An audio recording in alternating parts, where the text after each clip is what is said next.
Tea ఏర్పాటు చేసిన సహోదరి యొక్క హృదయపూర్వక కృతజ్ఞతలు. ఆ టీ ఒక గంట సేపు నిద్ర రాకుండా చేస్తుంది అనుకుంటున్నాను. రెండవది సహోదరులు హృదయకు కూడా హృదయపూర్వక కృతజ్ఞతలు. ఈ హెడ్ ఫోన్ తీసుకొచ్చినందుకు, హెడ్ మైక్. దేవుడి వాక్యాన్ని ధ్యానించుకుందామండి. రెండవ పాఠం, మొత్తం 3 పాఠాలు చెప్పడం జరిగింది. మధ్యాహ్నం ఒక స్త్రీ గురించి చెప్తాను, ఒక చాట్లు. సహోదరులారా, రెండవ పాఠంగా మనం ఒక వ్యక్తి గురించి చదవబోతున్నాం. దీన్ని ఏమంటారంటే క్యారెక్టర్ స్టడీ. ఈ స్టడీని ఏమంటారు? Character study. అంటే ఒక వ్యక్తి గురించి లోతుగా ధ్యానించడం, దేవుడు తెలియజేసినంత మేరకు. అది కూడా బైబిల్ స్టడీ. బైబిల్ సారాన్ని మనం అర్థం చేసుకోవాలంటే మనం ఏ స్టడీ కూడా చేయాలి? క్యారెక్టర్ స్టడీ కూడా మనం చేయాలి. నేను మీకు ఈరోజు అపోస్తల కార్యం 10వ అధ్యాయంలో దేవుడు ఒక వ్యక్తి గురించి చాలా వివరాలు తెలియజేశారు. ఆ వ్యక్తి గురించి మనం నేర్చుకుందాం. ఎన్నో పాఠాలు మీకు నేను ఆ వ్యక్తి గురించి 28 విషయాలు మీకోసం చార్ట్ రూపంలో తయారు చేశాను. ఇది అబ్రహాం లింకన్ గారు అన్నట్లు ఒక పూట ఒక రోజులో అయ్యే కార్యక్రమం కాదు. ఇది నిరంతరం జరిగే ఒక ప్రక్రియ, నిరంతరం స్టడీ, కంటిన్యూస్ స్టడీ. హై స్కూల్లో 5 సంవత్సరాలు, ఎలిమెంటరీ స్కూల్లో 5 సంవత్సరాలు, intermediate 2 years, degree 3 years, MA 2 years. అట్లా కదా. ఇది అట్లా కాదు బైబిల్ విద్య. ఇది ఎప్పుడు చదవమన్నాడు తన గ్రంథాన్ని దేవుడు ఇశ్రాయేల్ రాజుల్ని? ద్వితీయోపదేశకాండ. బైబిల్ ఏ గ్రంథం అంటే చచ్చేదాకా చదివే గ్రంథం. ఇక ఏది ఉండదు గ్రంథం, కట్టడి గ్రంథం. తన గ్రంథాన్ని ఎప్పుడు చదవమన్నాడు దేవుడు ఇశ్రాయేల్ రాజుల్ని? ద్వితీయోపదేశకాండము 17వ అధ్యాయము 21-22 వచనాలు నేనే చదువుతాను, గమనించండి.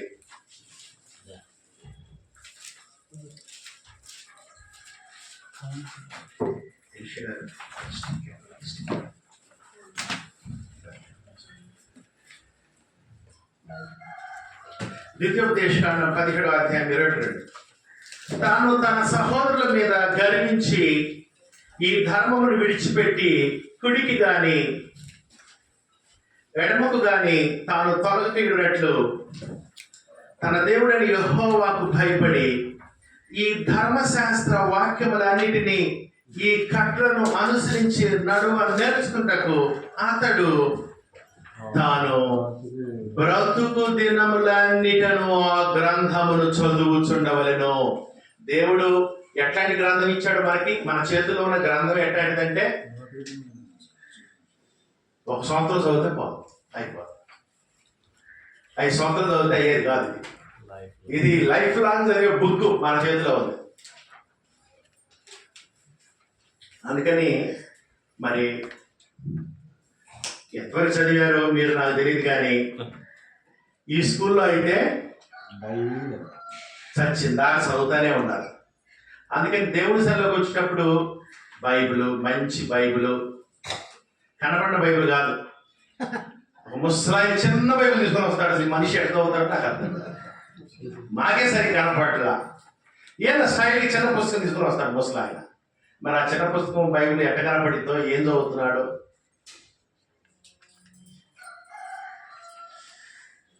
మంచి బైబిల్ తెచ్చుకోవాలి, మంచి పాఠ్య పుస్తకం మెయింటైన్ చేయాలి.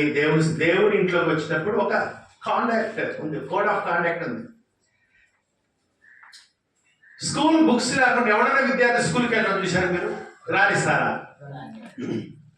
అట్లానే దేవుడి ఇంట్లోకి వచ్చినప్పుడు బైబిల్, పాఠ్య పుస్తకం, ఒక నోట్స్, పెన్ తీసుకుంది. ఇది నేర్చుకునే సంస్థ. ఇది ఏం జరుగుతున్నాడు? పౌలు గారు సంఘ కూడికల్లో అందరూ నేర్చుకున్నటకు హెచ్చరిక పొందుడు, ఒకరి తర్వాత ఒకడు మాట్లాడాలని చెప్పాడు కదా. అందుకని దేవుడి సన్నిధిలోకి రావడం ఒక విధంగా నేర్చుకోవడం.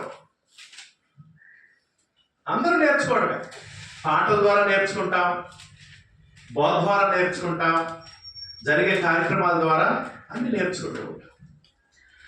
మంచిదండి. ఈరోజు మనం కొర్నేలి చాప్టర్ గురించి స్టడీ చేస్తూ ఉన్నాం.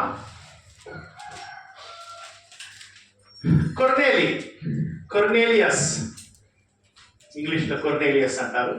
ఈయన గురించి చాలా వివరంగా దేవుడు తెలియజేశాడు. ఆ విషయాన్ని మనం లోతుగా పరిశీలిద్దాం. కొర్నేలి గురించి మనకి మూడు అధ్యాయంలో ఉంది. కొర్నేలి గురించి అపోస్తుల కార్యములు 10వ అధ్యాయము, 11వ అధ్యాయము, 15వ అధ్యాయం నుంచే మనం ఏమైనా నేర్చుకోవాలి. ఆయన గురించి తెలుసుకోవాలంటే వేరే చోట ఇంకా ఆయన కనపడ్డాడు. అంతేకాదు అపోస్తుల కార్యం 10వ అధ్యాయము ఎక్కువగా అపార్థము చేయబడుతున్న అధ్యాయము. మనుషులు అపోస్తుల 10వ అధ్యాయాన్ని ఎక్కువగా మిస్అండర్స్టాండ్ చేసుకునే అధ్యాయం. ఎందుకంటే అక్కడ భాషలు మాట్లాడటం ఎన్ని ఉన్నాయి, ప్రవచించటం. కొర్నేలి ఇంటి మీద పరిశుద్ధాత్మ తిరగటం, వారు భాషలు మాట్లాడటం, ప్రవచించడం. ఇక దాన్ని పట్టుకొని జనం మామూలుగా అలర చేయట్లా. అదేమిటి అపోస్తుల 10వ అధ్యాయం. అందుకని మనం ఈ అపోస్తుల కార్యం 10, 11, 15 అధ్యాయం చాలా జాగ్రత్తగా మనం స్టడీ చేస్తాం. దేవుని చిత్తం ఏంటో మనం గ్రహించబోతున్నాం. దేవుడు కొర్నేలి గురించి ఏం చెప్తున్నాడో మనం గమనిద్దాం. మొట్టమొదటి విషయం ఏంటి? ఎవరు ఈ కొర్నేలి? కొర్నేలి ఎవరు? కొర్నేలి అంటే అర్థం ఏంటంటే కొమ్ము అని అర్థం. రాసుకోండి, అక్కడ నేను రాయలేదు అనుకుంటా, ఆ చాట్లో లేదనుకుంటా. అందుకని కొమ్ము. కొర్నేలి అంటే అర్థం ఏంటి? కొమ్ము అని అర్థం. తర్వాత ఎవరు ఈ కొర్నేలి? కొర్నేలి ఎవరంటే ఇతను రోమీయుడు.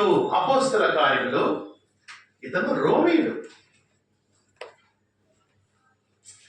అపోస్తుల కార్యములు 10వ అధ్యాయం 1వ వచనము. ఇటలీ పటాలమనబడిన పటాలంలో శతాధిపతి అయిన కొర్నేలి అను భక్తి పరుడొకడు కైసరియాలో ఉండెను. ఇతను ఎవరు? ఇటలీ దేశస్థుడు. ఇటలీ పటాలం, ఇటలీ దళంలో ఒక శతాధిపతి. ఇటలీ వాళ్ళకి మీ అందరూ తెలుసుగా, మన సోనియా గాంధీ ఇటలీ ఆమె. ఎట్టుంటారు? తెల్లవాళ్ళు, దొరలని అర్థం. తెల్లవాళ్ళు, తెల్లదొరలు అంటాం కదా, ఆ టైప్లో ఉంటారు. అందుకని ఇతను తెల్ల ఆయన. కొర్నేలి ఎవరు? తెల్ల ఆయన. ఇది 10వ అధ్యాయము. దీనికి కొద్ది 2 అధ్యాయాలు ముందుకెళ్తే అపోస్తుల 8వ అధ్యాయం నల్లగా రక్షించబడటం చూశారు. నపుంసకుడు ఎవరు? నల్ల జాతీయుడు, ఐథియోపియా దేశానికి చెందినటువంటి వ్యక్తి కదా. నల్లని రక్షించబడటం చూశాడు. తర్వాత తెల్లవాళ్ళ కూడా. అంటే అర్థం ఏంటి? అందరూ అంతటా మారు మనసు పొందాలి దేవుడు కోరుచున్నాడు. రంగు, వర్ణ, జాతి, భాష, ప్రాంత భేదం అందరూ కూడా న్యూ టెస్టిమెంట్ క్రీస్తు చట్టానికి లోబడవలసిన అవసరత ఉన్నది. అందుకని ఇతను రోమీయుడు, రోమా దేశానికి చెందిన. ఇటలీ దేశం యొక్క ముఖ్య పట్టణం రోమ్. ఆ రోమ్ దేశానికి చెందినవాడు, తెల్ల వ్యక్తి అన్నమాట. అంతేకాదు ఇతను ఎవరంటే దేవుడు ఏమని చెప్పాడంటే అన్యుడు అని చెప్పాడు. అపోస్తుల కార్యం 11:1. ఇతను ఎవరు? అన్యుడు. కొర్నేలి ఆయన ఇంటిలో రక్షణ పొందుతున్న దేవుడు ఏమని చెప్పాడు చూడండి, 11వ అధ్యాయం 1వ వచనం. అన్యజనులు దేవుని వాక్యం అంగీకరించిన అపోస్తులను యోదయానందుతున్న సహోదరులు విని. అన్యజనుడు ఇతను. కొర్నేలి ఎవరు? అన్యుడు. అన్యుడు అంటే అర్థం ఏంటి? అన్యుడు అంటే అర్థం ఏంటంటే బైబిల్ భాషలో సందర్భాన్ని బట్టి అన్యుడు అంటే దేవుని ఎరగనివాడు.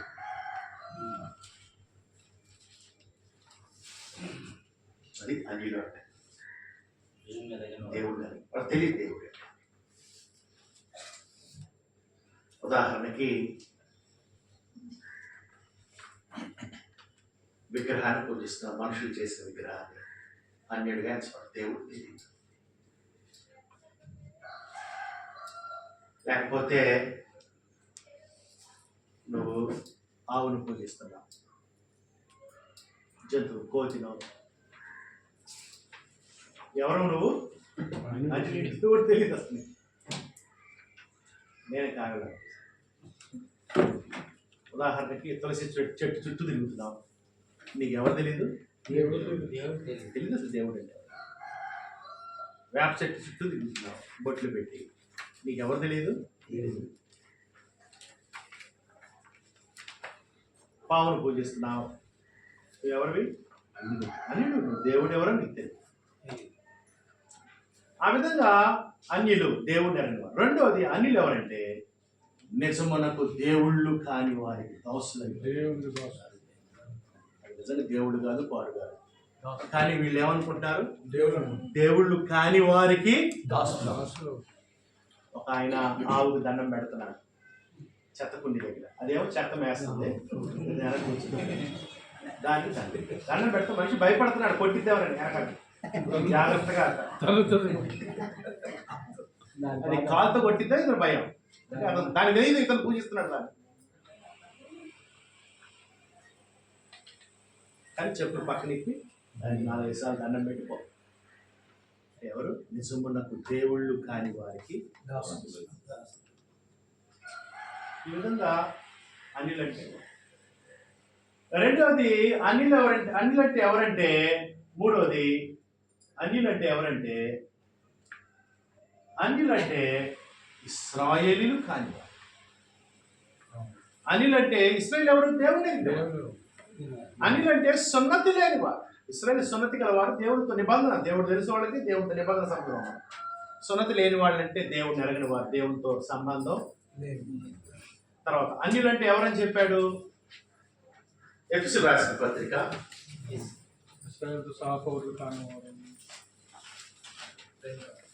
4వ అధ్యాయము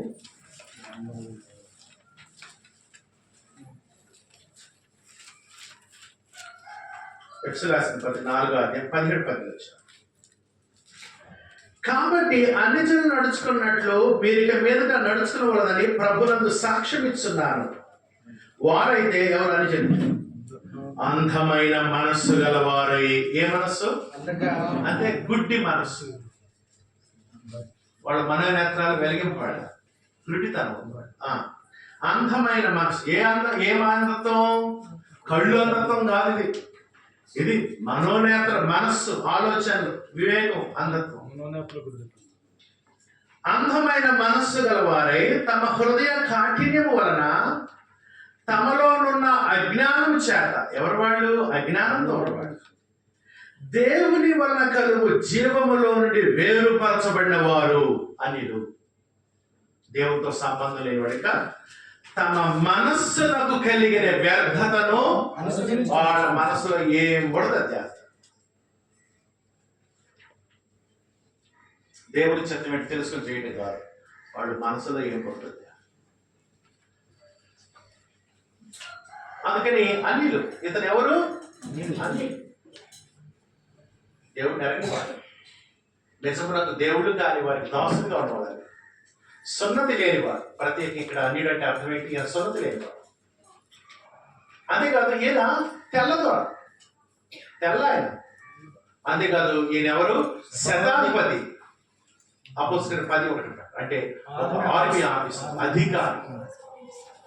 ఎందుకంటే శతాధిపతి అంటే అర్థం ఏంటి? 100 మందికి అధిపతి, శతాధిపతి కదా, అధికారి, ఒక ఆఫీసర్. ఈయన దగ్గర ఎంతమంది ఉంటారు? సైనికులు 100 మంది ఉంటారు. 100 మంది సైనికులతో వెళ్తుంటే ఎట్లుంటది మనిషి? వెనక 100 మంది సైనికులు ఉన్నారు, వెళ్తున్నాడు, ఎట్లుంటుంది? అంటే చాలు ఇరగకూడదారు.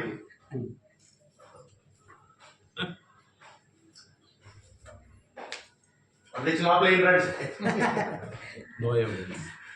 అధికారి. అంతేకాదు ఇతను ఎవరు? ధనవంతులని కూడా చెప్పాడు దేవుడు. అపోస్తలుల 10:2 చూడండి.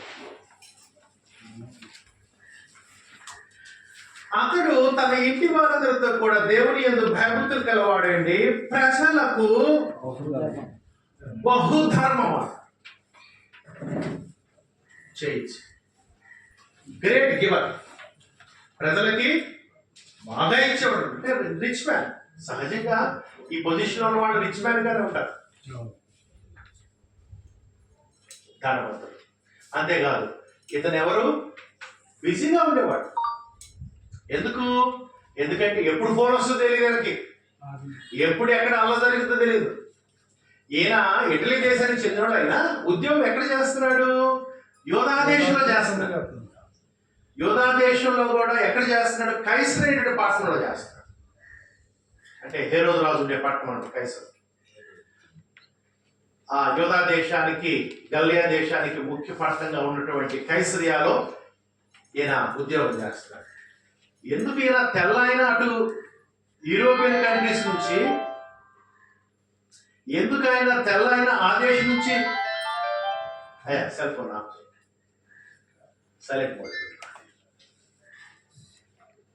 ఎందుకు ఆయన తెల్లోడ దేశం నుంచి ఇక్కడికి వచ్చాడు? యోధా దేశం ఎందుకు వచ్చాడంటే ఉద్యోగం పని మీద. ఏంటి ఆయన ఉద్యోగం? ఆయన ఆర్మీ ఆఫీసరు. ఆయన ఎవరు? ఒక ఆర్మీ ఆఫీసర్. ఆర్మీ ఆఫీసర్ ఉద్యోగరీత్యా వచ్చాడు కైసరియా. ఏంటి ఉద్యోగం అంటే యోధా దేశాన్ని, యూదుల్ని, ఇస్రాయేల్ ఆ టైంలో ఎవరు పరిపాలిస్తున్నాడు? రోమా చక్రవర్తి కైసరు పరిపాలిస్తున్నాడు.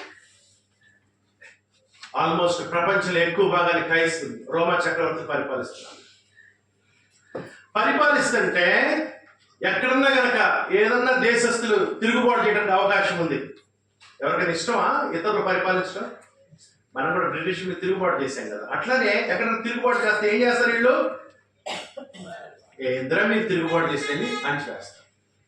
ఎప్పుడు రెడీగా ఉంటారు ఆయుధాలు ధరించుకొని. అదిగో పలానా చోట గొడవ అనగానే 5 నిమిషాలు వెళ్ళిపోతారు గుర్రాలు.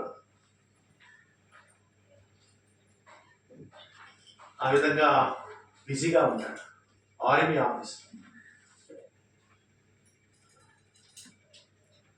అంతేకాదు అసలు ఈ రోమీల యొక్క విశ్వాసాలు ఎలాగుంటాయి? రోమీలు మరియు వారి విశ్వాసాలు మీకు తెలియాలంటే ఈ వచ్చిన చదవండి. అపోస్తుల కార్యం మనకి రోమీల యొక్క విశ్వాసాలు ఏంటో తెలియజేసింది.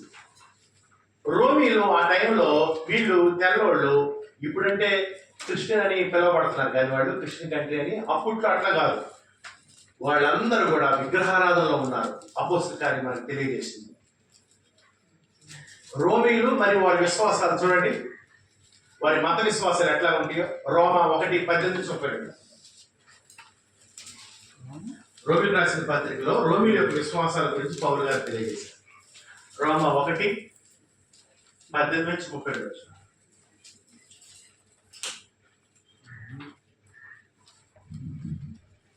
21 మన అన్ని వచ్చిన చదువు 30 వచ్చిన చదువు. రోమా 1:21 మరియు వారు దేవుణ్ణి ఎరిగి ఆయన దేవునిగా మహింపరచలేదు కానీ కృతజ్ఞతాస్తుతులు చెల్లింపులు లేదు కానీ తమ వాదముల యందు వ్యర్థులయ్యేది. వారి అవివేక హృదయం అంధకారమయమైంది. తాము జ్ఞానమని చెప్పుకొనొచ్చు బుద్ధిహీనులయ్యారు. వారు రోమిలు ఏం చేస్తున్నారు చూడండి, ఎందుకంటే ఇది రోమిలు రాసిన పత్రిక కదా. వారు అక్షయుడగు దేవుని మహిమను క్షయమగు మనుషుల యొక్కయు. చూసారా, దేవుడు అని ఎవరు పూజిస్తున్నారు? వాళ్ళు మనుషులు. దగ్గర మన భారతదేశం టైప్లో ఉంటారు. ఇంకా మనుషుల యొక్క పక్షుల యొక్కయు, పక్షులు పూజిస్తున్నారు దేవుళ్ళు దేవతలని. చతుష్పాద జంతువుల యొక్కయు, 4 కాళ్ళతో నడిచే జంతువులు దేవుళ్ళు దేవతలని పూజిస్తున్నారు. ఇంకా పురుగుల యొక్కయు, పాములు, ప్రాకే పురుగులు, వాటిని దేవుళ్ళుగా దేవతలుగా పూజిస్తున్నారు. ప్రతిమా స్వరూపముగా మార్చి ఇదే దేవుడని ఆ రూపాల్లో ఆవును జంతువులను పూజిస్తారు. ఇంకా ఈ హేతువు చేత వారు తమ హృదయముల దురాశలను అనుసరించి తమ శరీరమును పరస్పరం అవమానపరు దేవుడు వారిని అపవిత్రత. వారు దేవుని సత్యమును అసత్యమును మార్చి సృష్టికర్తకు ప్రతిగా సృష్టమును పూజించారు. అంటే దేవుని వదిలిపెట్టేసి దేవుడు మానవులకు పంచి ఇచ్చినటువంటి సృష్టిని పూజిస్తూ ఉన్నారు. ఆ తర్వాత ఇంకా చదువు 28వ వచనంలో వాళ్ళు ఎటువంటి పరిస్థితిలో ఉన్నారు. మరియు వారి మనస్సులో దేవునికి చోటీయనలకు పోయింది కనుక చేయరాని కారణం చెడు దేవుడు భ్రష్ట మనసు వారిని ఇక వాళ్ళ దగ్గర 21 పాపాలు ఉన్నాయి.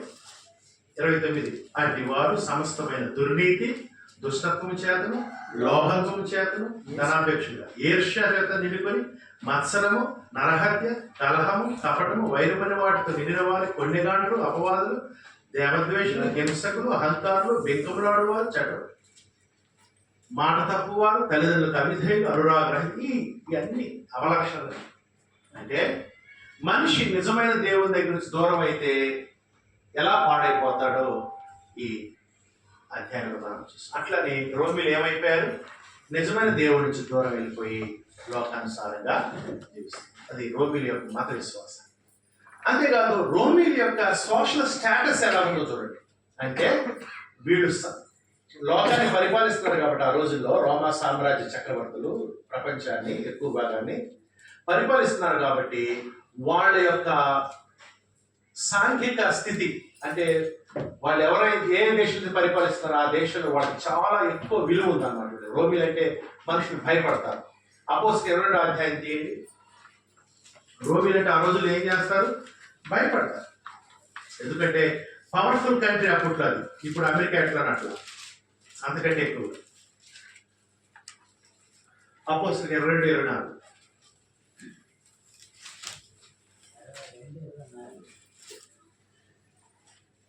వారు అతనికి విరోధముగా ఇలాంటి ఆంగ్లు వేసి హేతువేమో తెలుసుకుంటకై సహస్రాధిపతి కొడాలతో అతని కొట్టి ఎవరిని? పౌల్ని. సహస్రాధిపతి అంటే 1000 మందికి అధిపతి. కొడాలతో కొట్టమన్నాడు పౌల్ని. విమర్శింపాలని చెప్పి కోట్లకి తీసుకుని పడిన ఆజ్ఞ అనిపించింది. వారు పౌరులను వారులతో కట్టుచున్నప్పుడు చూసారా వాళ్ళు ఏం చేస్తారంటే తాళ్ళతో చేతులు కట్టి అట్ట అది సీలకు వేలాడి చేస్తే వెనక్కి బాగుతారు కొడాలి ఎత్తాలి. అది వడేసే శిక్ష. అట్లా కొట్టడానికి ఆజ్ఞాపించాడు సహస్రాధిపతి. ఎవరిని? పౌలు. అప్పుడు పౌలు ఏమన్నాడు? 20 వచ్చింది. వారు పౌలును వారులతో కట్టుచున్నప్పుడు అతడు తన దగ్గర నిలిచిన శతాధిపతిని చూచి శిక్ష విధింపకి రోమియుడినైన మనిషిని కొడాలతో కొట్టకు మీకు అధికారం ఉన్నదా అని అడిగాడు. శతాధిపతి ఆ మాట విని సహస్రాధిపతి ఎదుకు వచ్చి నీవేమి చేయబోచున్నావు? ఈ మనుషుడు రోమియుడు సుమి అని. పౌలు గారు ఎవరంట? ఆయన రోమియుడు అంట. రోమ పౌరసత్వం ఆయనకు. అప్పుడు సహస్రాధిపతి వచ్చి అతన్ని చూచి నీవు రోమియుడువా? అది నాతో చెప్పుమనగా అతడు అవునని చెప్పాడు. సహస్రాధిపతి నేను బహుద్రవ్యం ఇచ్చి ఈ పౌరసత్వం సంపాదించుకున్నాను. అందుకు పౌలు నేనైతే పుట్టుకతోనే రోమినన్ను. అంటే వాళ్ళ తల్లిదండ్రులు కూడా రోమా పౌరసత్వం ఉందని అర్థమవుతుంది పౌలు గారి తల్లిదండ్రులు. కాబట్టి అతను విమర్శింపోయిన వారు వెంటనే అతను విడిచిపెట్టి మరియు అతడు రోమియుడని తెలుసుకున్నప్పుడు అతన్ని బంధించినందుకు సహస్రాధిపతి కూడా భయపడ్డాడు. సహస్రాధిపతి అంటే ఎవరు? 1000 మంది సైనికులు అధిపతి. భయపడతాడు ఆయన. కానీ పౌలు రోమియుడు, ఆ రోమియుడు కొట్టడానికి ఈయన ఆజ్ఞించాడు కాబట్టి ఎప్పుడైతే రోమియుడు అని తెలుసుకున్నప్పుడు సహస్రాధిపతి కూడా ఏం చేశాడు? అంటే అర్థం ఏంటంటే రోమియుల్ని విమర్శించకుండా శిక్షించుకోవాలి. రోమా పౌరసత్వానికి చాలా విలువ. అంతేకాదు రోమియుడికి ఎవరు పెడితే వాళ్ళు మరణశిక్ష వేస్తే కైసరియాలి. అంతేకాదు రోమియుడు కనుక తనకి న్యాయం జరగకపోతే లోకల్ కోర్ట్స్ లో నేను సుప్రీం కోర్టు జడ్జి కైసర్ దగ్గరికి వెళ్తానంటే ఛార్జీలు పెట్టుకుని ఆయన తీసుకుని వెళ్ళాలి జాగ్రత్తగా భద్రత. అంతేకాదు రోమియుడికి కనుక ప్రాణహాని ఉందని కనుక కంప్లైంట్ చేస్తే అతనికి ఫుల్ సెక్యూరిటీ ప్రొవైడ్ చేయాలి. అంతేకాదు రోమియుడికి కనుక రోమియుడు అయితే నువ్వు పాస్పోర్ట్ ఉంటే ఏ దేశంలో నువ్వు ఫ్రీగా తిరగవచ్చు. అందుకని పౌలు గారు చాలా దేశాలు చాలా ఈజీగా తిరిగేవాడు. కారణం ఏంటి? ఒక కారణం ఆయన రోమా పౌరసత్వం. ఇటువంటి ఆర్థికతలు ఉన్నవాడే. ఎప్పుడైతే పౌలు గారు నేను రోమిన్ అన్నాను అప్పుడు ఆయనకి ఎంత ఆర్మీ ఫోర్స్ ఇచ్చారు చూడండి ఒకసారి. ఆయనకి ఎంత ఆర్మీ ఫోర్స్ ఇచ్చారు చూడండి. అపోస్తలుల కార్యం 23వ అధ్యాయం. నేను రోమిన్ అన్నందుకు ఆయన చంపడానికి ప్రయత్నిస్తుంటే ఎంతమంది ఆర్మీ ఫోర్స్ ఇచ్చారు రోమా గవర్నమెంట్ చూడండి. 23వ అధ్యాయము 23వ వచనం. తరువాత అతడు శతాధిపతులలో ఇద్దరు తన యొద్దకు పిలిచి కైసరు వరకు వెళ్ళటకు 200 మంది సైనికులను, 200 అంటే 200 మంది సైనికులు ఎవరికి? పౌలుకి. కైసరు తీసుకెళ్ళారు. ఎందుకంటే చంపడానికి ప్రయత్నిస్తున్నారు రోమిన్ కాబట్టి. 200 మంది సైనికులు, 70 మంది గుర్రపు రౌతులు అంటే గుర్రం మీద స్వారీ చేసి యుద్ధం చేయగలిగిన వాళ్ళు. ఎంతమంది? 70 మంది. అప్పటికి ఎంత? 270. తర్వాత 200 మంది ఈటలు విసురువారు. అంటే వాళ్ళు ఈటలు విసిరేస్తారు. ఒకడు రన్న చేసి పరిగెత్తుంటే ఈటీసీ రాస్తారు. ఎంతమంది వాళ్ళు 200 మొత్తం ఎంత 470 మంది సెక్యూరిటీ. ఎవరికి? పౌలు గారికి వెళ్తుంటే ఎంతమంది సెక్యూరిటీ? 400. అంటే ఈవెన్ మన ప్రధానమంత్రి కూడా అంత పవర్ఫుల్ రోమన్ సిరీస్ అంటారు. తర్వాత మీ అందరూ తెలుసు జడ్జిస్ పౌలు గారిని కొడతారు కదా అపోస్తలుల 16 అవునా? తర్వాత కొట్టినప్పుడు చెప్పలేడు. కొట్టిన తర్వాత ఏమని చెప్పారంటే మేము రోమిలో అని చెప్పారు. అప్పుడు జడ్జిలు ఏం చేశారు తెలుసా? చూడండి అపోస్తలుల కార్యం 16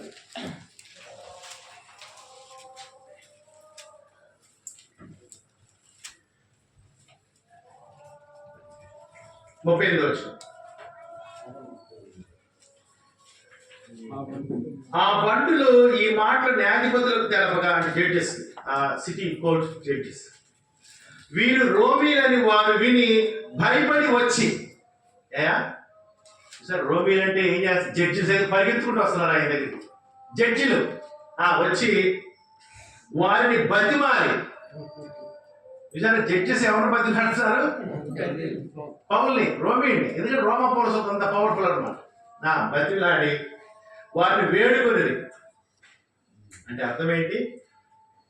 రోమీలు కాకముందేమో వీళ్ళు ఎట్ట పడితే అక్కడ మాట్లాడారు. ఎప్పుడైతే రోమీలు అని తెలుస్తున్నారో కాళ్ళ బేరానికి అంత పవర్ఫుల్.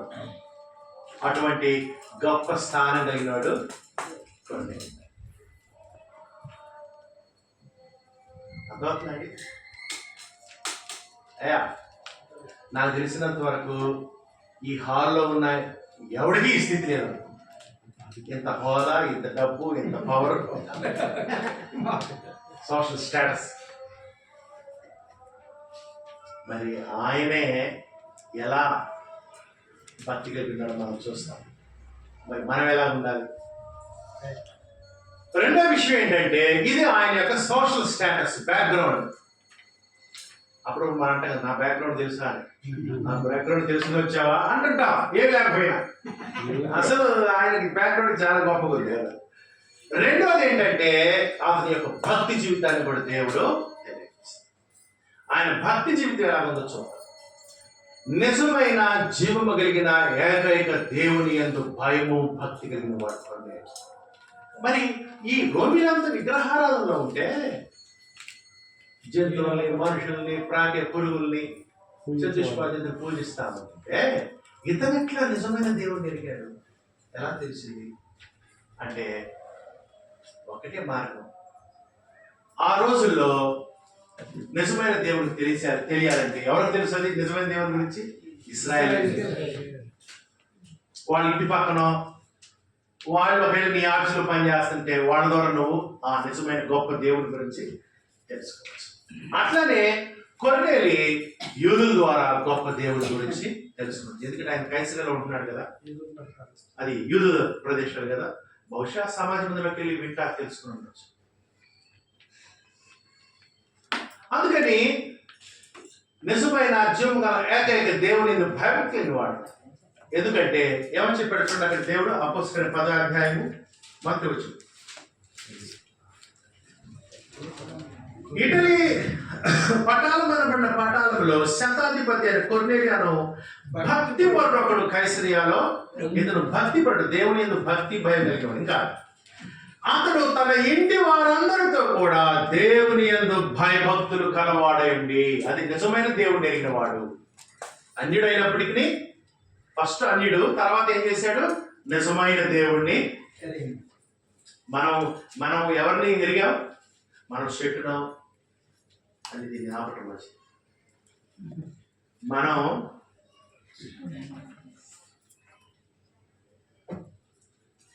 చెట్టు కాదు మనకు దేవుడు, పొట్ట కాదు, నది కాదు, సముద్రం కాదు. మనం ఎరిగిన దేవుడు ఎవరంటే పౌలు గారు చెప్పారు అపోస్తలుల 10. ఆకాశమును, భూమిని, సముద్రమును, అందులో సమస్తమును సృజించిన జీవము కలిగిన దేవుడు మనం.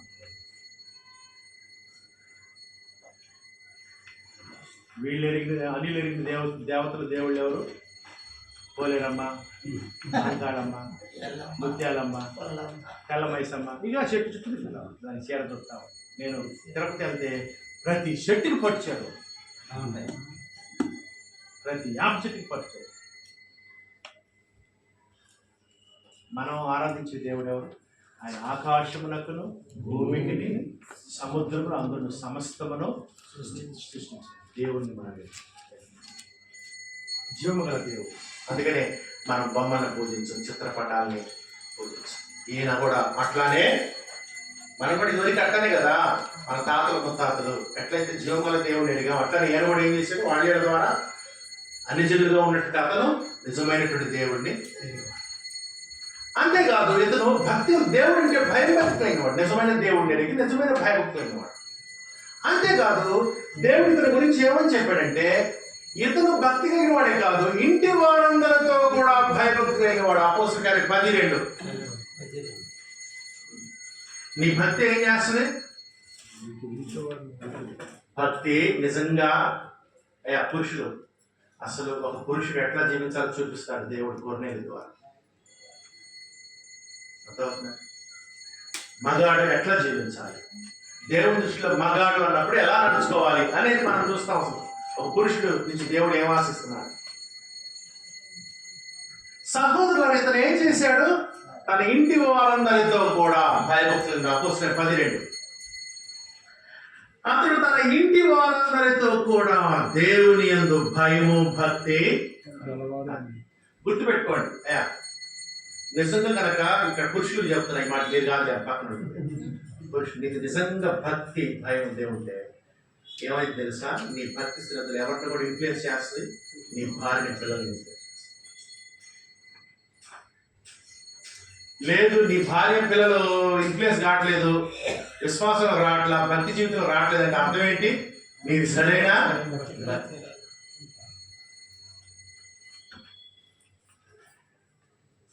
పురుషుడు ఎవరిని ప్రభావితం చేయాలి? మొట్టమొదటిగా అనగా నువ్వు కుటుంబానికి యజమానుడు అయ్యండి, నీ భార్య అవసరాలు నువ్వే తీరుస్తావు, నీ పిల్లల అవసరాలు నువ్వే తీరుస్తావు. వాడు చదువులు కానీ, బట్టలు కానీ, ఆరోగ్యం కానీ, ట్యూషన్ ఫీజులు కానీ, ఎంతగా వాళ్ళ పట్ల నువ్వు ప్రేమ మమకారం ఎంత చూపించిన వాడివి, వాళ్ళని ప్రభావితం చేయలేవా నువ్వు? నా కొడుకు మారట్లేదండి, ఎంత చెప్పిన మాట కదా, వాడు ఎడుతున్నాడు, ఎత్తున్నప్పుడే మారకపోతే రేపు అంత అయితే ఇంకేం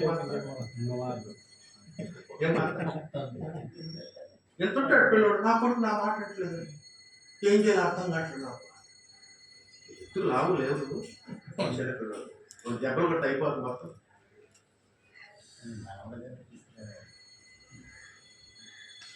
అందుకని సహోదరులారా, కుటుంబంలో పురుషుడు సరైన భక్తిలో ఉంటే భార్య పిల్లలు కూడా భక్తిలో ఉంటారు. నువ్వు నిజంగా భక్తి దేవుడు చెప్పినట్టు నడుచుకో, you will influence your wife and children. తర్వాత భక్తి పులియ చేస్తుంది పక్కన వాళ్ళని. గుర్తుపెట్టుకోండి, నీ భక్తి జీవితం ఏం చేస్తుంది? ఇతరులని దేవుడి వైపు ఆకర్షిస్తుంది. ఈయన ఎవరు? ముందు ఈయన మారాడు, తర్వాత తన భక్తి జీవితం ఎవరిని ప్రభావితం చేసింది? తన ఇంటి వారు. అక్కడ మాటలు చూశారు, పరిశుద్ధాత్మ ఏమాడాడు? అయ్యా 2వ వచనం, ఇంటి వారందరితో.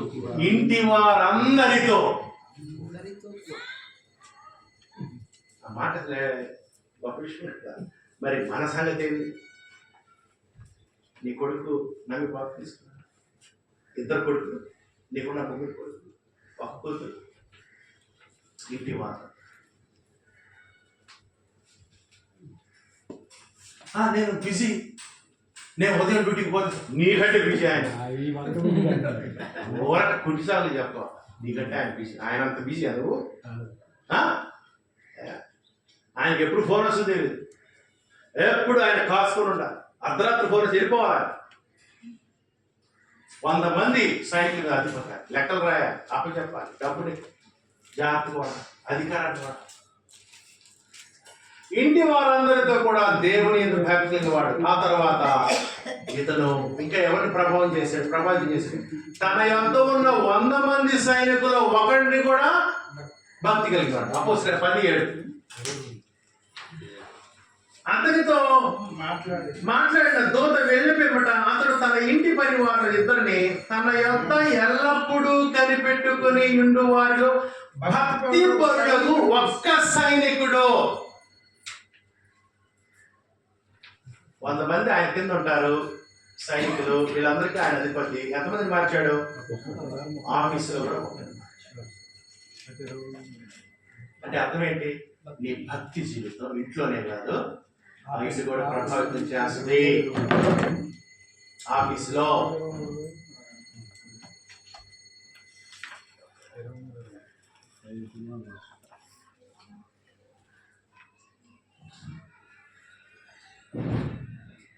అందుకని సహోదరులారా, ఇతను తన యసులను 100 మంది సైనికుల్లో ఒకడు కూడా భక్తులు, బహుశా ఆ సైనికుడిని ఇతరే ప్రభావితం చేసి ఉండొచ్చు.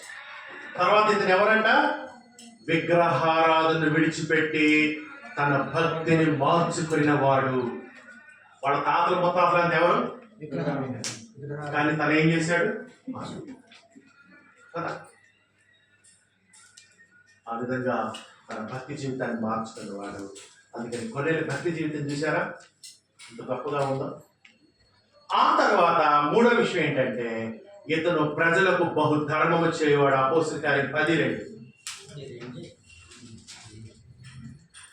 అతడు తన ఇంటి వారందరితో కూడా దేవుని యందు భయభక్తులు కలవాడండి ప్రజలకు బహు ధర్మము చేయొచ్చు.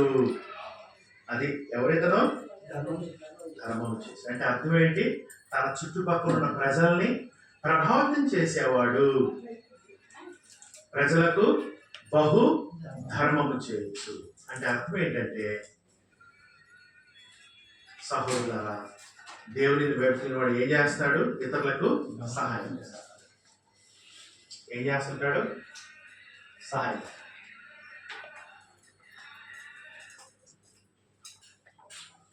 ప్రజలకు బహు ధర్మం చేస్తాడు. మోషే ధర్మశాస్త్ర యొక్క సారం ఏంటి? ఇతను మోషే ధర్మశాస్త్రం కింద ఉన్నవాడు కాదు, పాత నిబంధనలు. అయితే అన్నిటి కాబట్టి మోషే ధర్మశాస్త్ర సారం ఇతనికి అప్లై అయింది అన్ని జనులకి. ఏంటి ఆ సారం అంటే 2 ఆజ్ఞలు. ఒకటి దేవుణ్ణి ప్రేమించాలి, రెండవది నిన్ను వల్ల నీ పొరుగు వారిని. ఈ 2 ఆజ్ఞలు ఆయన చేస్తున్నాడు ఈ కొన్ని. అందుకే ధర్మశాస్త్ర యొక్క సారాన్ని అతను చేస్తూ ఉన్నాడు. అంతేకాదు ఇతను ఎవరు? ప్రజలకు బహుధర్మము ఇచ్చేవాడు. ఇచ్చే స్వభావము దేవుని వెళ్తున్న వాడికి కలిగి ఉండాలి. నిజంగా నువ్వు దేవుని వాక్యాన్ని చదువుతూ ఉంటే ఏమవుతావు? నువ్వు ఇచ్చేవాడిగా తయారు. ఎందుకంటే నువ్వు ఎప్పుడైతే ఇతరులకు సహాయం చేయాలంటే ధనం పట్ల, వస్తువుల పట్ల, ఆస్తులు నీకు ఒక అవగాహన కలిగి. ఎప్పుడైతే ఇది నాది, నేను శ్రమటోర్చి సంపాదించా, నాకు సంబంధించింది అని అంటే నువ్వెవడికి కూడా అట్లా కాకుండా దేవుడికి వ్యక్తిని వాళ్ళు ఎట్లా అనుకుంటారు చూడండి. ఆస్తి పట్ల అపోస్తలుల కార్యం 4వ అధ్యాయము 32వ వచనం. 4:32.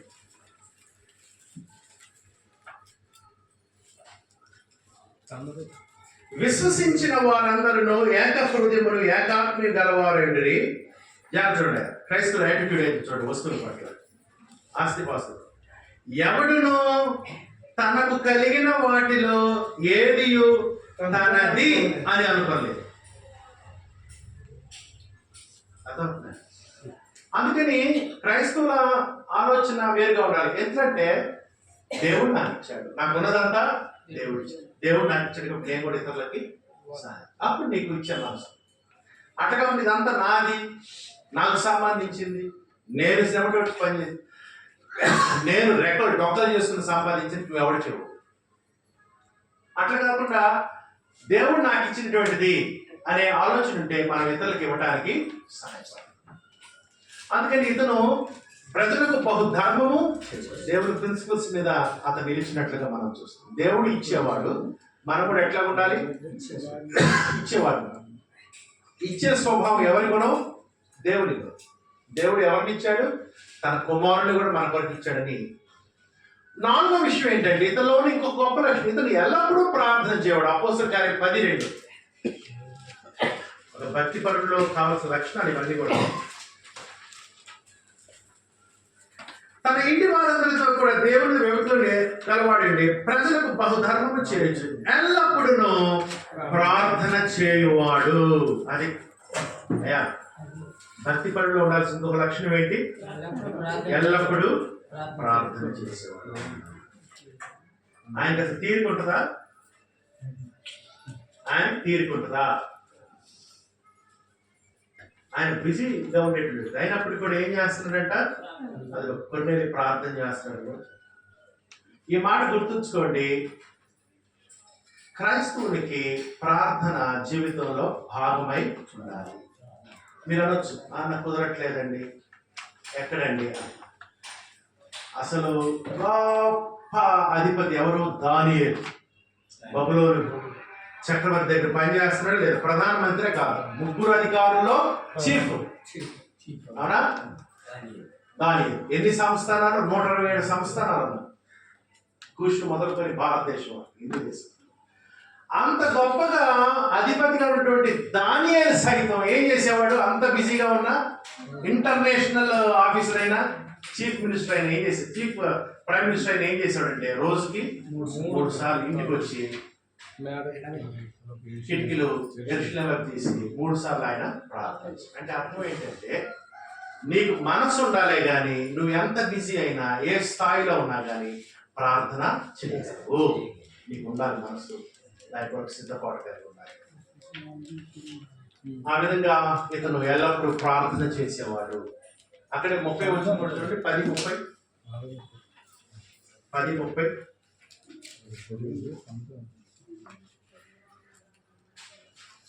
అందుకు కొర్నేలి 4 దినముల క్రిందట పగలు 3 గంటలు మొదలుకొని ఈ వేళ వరకు నేను ఎంత ప్రార్థన చేయొచ్చుండగా.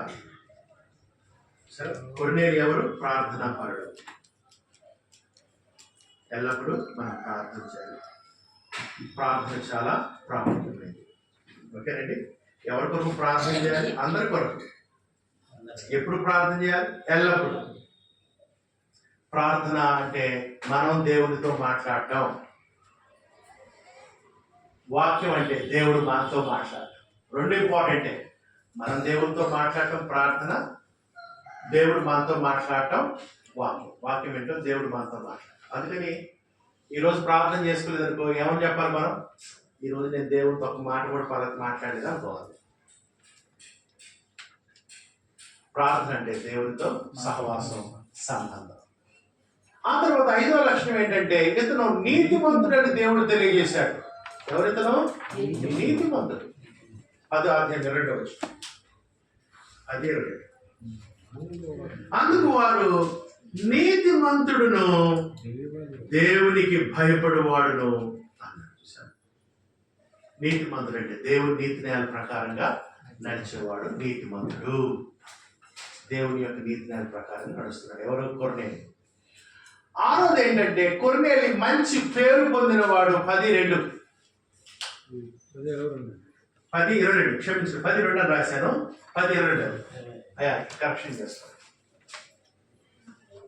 ఇక్కడ కరెక్షన్ 10:2 మంచి పేరు పొందినవాడు. 10:2 ఏమన్నా చూడండి. అందుకు వారు నీతిమంతుడును దేవునికి భయపడువాడును యూదా జనులందరి వలన మంచి పేరు పొందిన వాడైన శతాధిపతి యొక్క కొర్నేలి అని ఒక మనుషుడు. ఇక్కడ జాగ్రత్త. యూదులు ఎవరు? యాక్చువల్లీ యూదులకి వీళ్ళకి పడదు అసలు. అవునా? అసలు యూదులు ఏమంటారంటే, వీళ్ళకి ఏం పని మా దేశంలో? ఈ తెల్లోడు మమ్మల్ని వెళ్తున్నారేంది, వీళ్ళు ఎప్పుడు పోతారా అని ఎదురు చూస్తుంటారు ఎవరు? యూదులు. అంతేకాదు, అప్పుడప్పుడు ఏం చేస్తారు? తిరుగుబాటు చేస్తున్నారు. అంటే ఈ రోమా సైన్యానికి యూదులకి శత్రుత్వం ఉంది, వాతావరణం అక్కడ కదా. కానీ కొర్నేలి విషయం అట్లా కాదు. నువ్వు యూదులు వెళ్ళి అడుగు, కొర్నేలి ఎట్లాంటి అడుగు, మంచి సార్. యూదులందరి వలన మంచి. అసలు కొర్నేలి సైనికుడు కట్టి పట్టుకుని తిరుగుతుంది ఎందుకు? ఈ యూదులను అనగొట్టడానికి కదా. కానీ కొర్నేలి తన శత్రువుల దగ్గర కూడా మంచి పేరు. ఉదాహరణకి మన భారతీయులు ఆంగ్లేయుల్ని దూషిస్తూ ఉంటారు, కానీ సర్ ఆర్థర్ కాటర్ గారిని గొప్పగా కదా అట్లా అంటాడు. అంటే మంచి పేరు, ఎందుకంటే ఆయన ప్రజలకు బహుధర్మం చేశారు. నీకు ఎవరైనా నిన్ను ఇష్టపడాలి, నిన్ను ప్రేమించాలి, నిన్ను గౌరవించాలంటే, నీతో మంచిగా ఉండాలంటే ఒక రహస్యం చెప్పమంటారా? మీతో ఎవరైనా మంచిగా ఉండాలంటే ఏం చేయాలి? మీరు వాళ్ళకి సహాయం చేయాలి. నువ్వు సహాయం చేస్తే ఏమైపోతావు? మంచిగా అయిపోతావు. ఎవరన్నాడు సొలొమోను? తాతకు అందరూ స్నేహితులే. ఇంటి పక్క ఉంది, కసు వేడుతుంది నీ ఇంటి మీద, నువ్వు కూడా కసు వేసావనుకో, ఇక అది కొడుకులు మనవాడు మనవాళ్ళ పోద్ది. అట్ట కాబట్టి నువ్వు కసు వేయకుండా ఆమెకు అనారోగ్యంగా ఉన్నప్పుడు వెళ్ళి వాళ్ళు పాల పెట్టకుండా బ్రెడ్ ప్యాకెట్ ఇచ్చిన వేస్తాం, కసు వేస్తాం చూద్దాం. కీడును దేని చేత జయించాలి? మనం ప్రభు చెప్పారు కీడును. ఆ విధంగా శత్రువుల మధ్య ఏముంది మంచి, ఎందుకంటే హీ వాస్ ఎ గివర్, సహాయం ఇచ్చేవాడు. ప్రజలకు బహుధర్మం. అక్కడ ఎవరన్నా ఇబ్బందులు ఉంటే ఎక్కడ ఎవరింటికి వెళ్తారు? ఇంటికి వెళ్తారు సహాయం. అందుకని ఇతను మంచి పేరు పొందినవాడు అంటే అర్థం ఏంటి? మంచి సాక్ష్యము కలిగి ఉన్నాడు. ఎవరు? మంచి సాక్ష్యం. ఎందుకన్నానంటే కొర్నేలి గురించి నువ్వు చుట్టుపక్కల ఉన్న యూదులు అడిగితే శత్రువులు వాళ్ళు కూడా ఏం చేస్తారు గురించి? అది సాక్ష్యం అంటే. సాక్ష్యం అంటే పొందేది, నువ్వు చెప్పేది కాదు నీ గురించి. నా సాక్ష్యం చెప్తాను, నీ సాక్ష్యం నువ్వు చెప్పేది ఏమ్మా? నీ సాక్ష్యం నువ్వు మంచిగా చెప్పుకుంటావు నీ గురించి. ఎవరు చెప్పాలి నీ గురించి సాక్ష్యం ఇవ్వాలి? వేరే వాళ్ళు చెప్పాలి. అది మా సాక్ష్యం. అందుకని సాక్ష్యం గంటలతో నువ్వు చెప్పేది కాదు నీ గురించి, ఇద్దరు నీ గురించి చెప్పేది నిజమైన. అసలు నేను ఎట్లాంటి సాక్ష్యం ఉంది? మామూలు సాక్ష్యం లేదు. ఒక్కొక్కళ్ళ నా సాక్ష్యం 4 గంటలు, నా సాక్ష్యం అంటే కన్నీళ్ళు వస్తే నీకు, నా సాక్షి చెప్పుకుని 5,000 చేతిలో పెడతాను. ఎన్ని సాక్షి నీ శత్రువులు అడిగినా కానీ నీ గురించి మంచి సాక్ష్యం వారికి.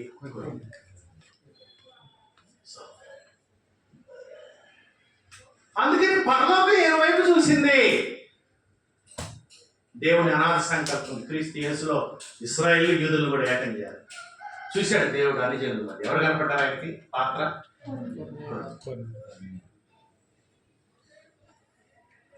అందుకని ఇటువంటి లక్షణాలు ఉంటే పరలోకం నీ వైపు చూస్తుంది, నిన్ను పాత్రగా వాడుకోవడానికి.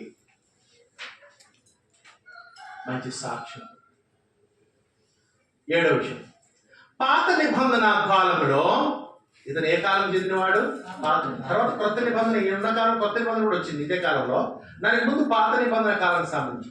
పాత నిబంధన కాలంలో దేవుడు అంగీకరించిన ఒక అన్యుడు కలిగి ఉండవలసిన లక్షణములన్నీ ఆయన కలిగి ఉన్నాడు. ఇప్పుడు కొంతమంది ప్రశ్న అడుగుతారు, ఏమిటంటే పాత నిబంధన కాలంలో దేవుడు ఇశ్రాయేలుతో కదా మాట్లాడింది, నిబంధన చేసుకుంది. పాత నిబంధన కాలంలో మోషే ద్వారా ఇశ్రాయేలు కదా గ్రంథాన్ని ఇచ్చింది, మరి అన్యజనుల సంగతి ఏంటి అంటే, అదిగో అన్యజనులు ఎట్లా ఉంటే సత్యం. అర్థమవుతుందా? ఎట్లుంటే సత్యం. వాళ్ళు పాత నిబంధన ఆచారాలన్నీ, పండుగలు, బలులు అన్నీ చేయాల్సిన పని లేదు. వాళ్ళు పాత నిబంధన సారం ఏంటి? ధర్మశాస్త్ర సారం ఏంటి? దేవుడిని ప్రేమించాలి, నువ్వు లేని పొరుగు వారిని ఆ సారం కలిగి ఉంటే సరిపోదు. ఆ విధంగా వాళ్ళు పాత నిబంధన కాలంలో దేవుడు అంగీకరించిన ఒక అన్యుడు కలిగి ఉండవలసిన లక్షణాలన్నీ కలిగిన వాడు. ఇతని భక్తి విశ్వాస క్రియలు ఎక్కడికి పోయినాయి? దేవుని సన్నిధిలోనికి చేరింది. ఇప్పుడు ఇక్కడ భూలోకంలో మనం చూపించిన మన భక్తి శ్రద్ధ ఎక్కడ రికార్డులో పోవాలి? ఫోటోలో కాదు, ఎవడు పడితే వాడు తెస్తాడు పోతుంది, అది కాదు. ఆ రికార్డు కావాలి. మన సేవ, భక్తి, ఇచ్చిన విధానం, మన ఆరాధన, మన ప్రార్థన ఎక్కడ ఎక్కడ చేరాలి? అక్కడ రికార్డులో పోవాలి, అప్పుడు దాని బహుమానం.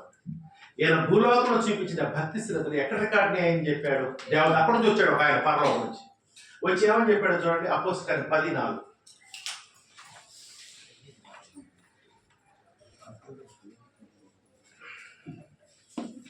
అతడు దూత వైపు తేరి చూచి భయపడి ప్రభువా ఏమని అడిగాడు. అందుకు దూత 5 నిమిషాలు ముగిస్తానండి. 4 వచ్చినాయి. ప్రభువా ఏమని అడిగాడు. అందుకు దూత, ఎవరు పరలోకం నుంచి వచ్చిన ఆయన ఏం చెప్తున్నాడు చూడమ్మా, నీ ప్రార్థనలను నీ ధర్మ కార్యములను దేవుని సన్నిధికి జ్ఞాపకార్థముగా చేరిన. నీ భక్తి క్రియలన్నీ ఎక్కడికి పోయినాయి? పరలోకానికి రికార్డ్ అయింది దేవుడికి.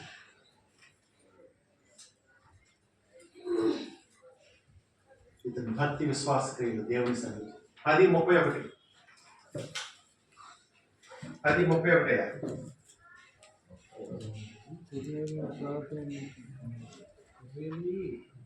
కొర్నేలి నీ ప్రార్థన వినబడను. అదిగో ఎక్కడ పోయి కొర్నేలి భూలోకంలో చేసిన ప్రార్థనలో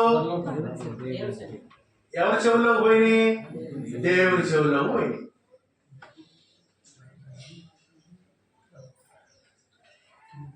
నీ ధర్మ కార్యములు దేవుని సముఖమందు జ్ఞాపకముంచబడి ఉన్నవి.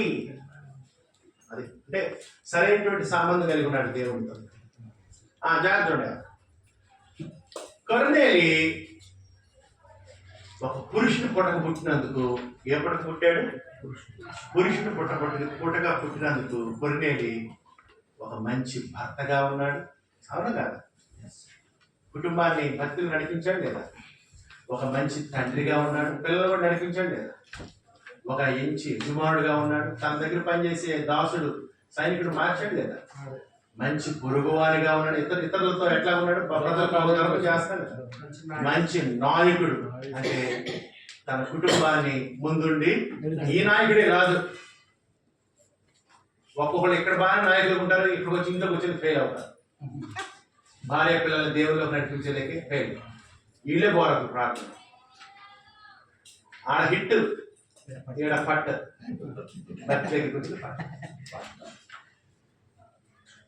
పురుషునిగా కొర్నేలికి మంచి భర్తగా, తండ్రిగా, యజమానుడు, పొరుగువాడు.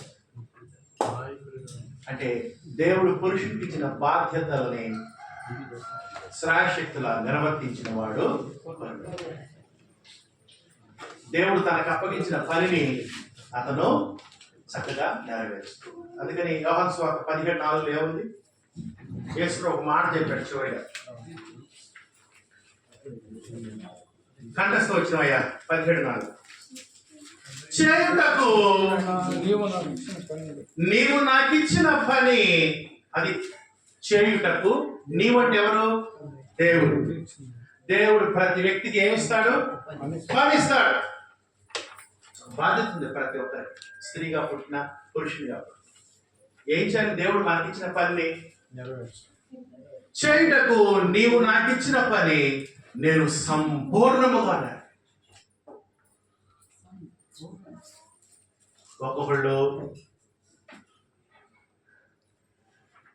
ఒక్కొక్కళ్ళు మంచి భర్తగా ఉంటాడు, కొద్ది కాలం తండ్రిగా ఉంటాడు, అప్పులు అవుతాయి, సూసైడ్ చేసుకుంటాడు.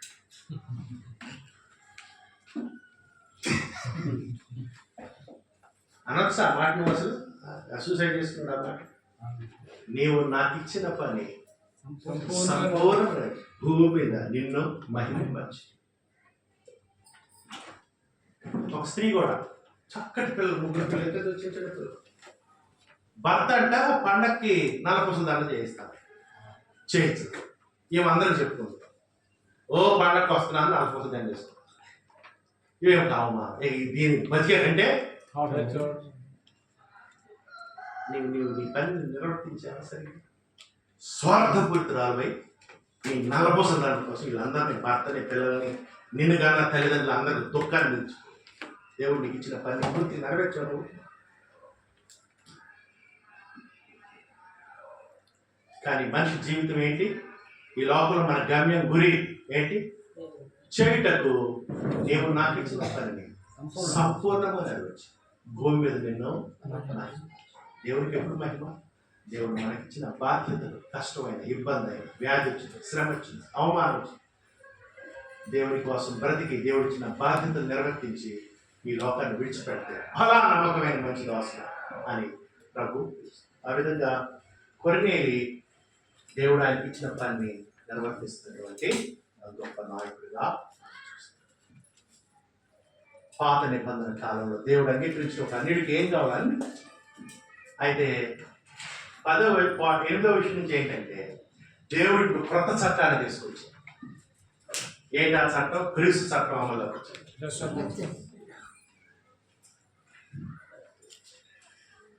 ఏ చట్టం అమల్లోకి వచ్చింది? ఇప్పుడు ఈయన ఏం చేయాల్సి వస్తుంది? ఇప్పుడు ఈయన వేరే చట్టంలో రావాల్సిన అవసరం. ఇదివరకు అన్ని జనులుగా ఉన్నాడు, అక్కడ నుంచి క్రొత్త నిబంధనల చట్టంలోకి వచ్చాడు, సారంలోనికి. సరిపోద్ది అక్కడే ఉంటే కాదు. ఇప్పుడు అక్కడి నుంచి ఎక్కడికి రావాలంటే క్రొత్త చట్టంలోకి రావాల్సిన అవసరం. ఆయనే కాదు, అందరు నల్లోళ్ళు, తెల్లోళ్ళు, సామంత అన్ని ప్రాంతాల వాళ్ళు సర్వలోకమునికి వెళ్ళి సర్వ సృష్టికి సువార్తను నమ్మి బాప్తిస్మం పొందినవాడు నమ్మని వారికి. అందుకని 8వ విషయం నుంచి అసలు ఇతను ఎలా వచ్చాడు కొత్త క్రీస్తు చట్టంలోనికి మనకి దేవుడు చూపించాడు. ఎంతవరకు శ్రద్ధగా విన్నందుకు మీ అందరికీ కృతజ్ఞతలు. వచ్చే నెలలో మరలా పాఠాన్ని కొనసాగిద్దాం.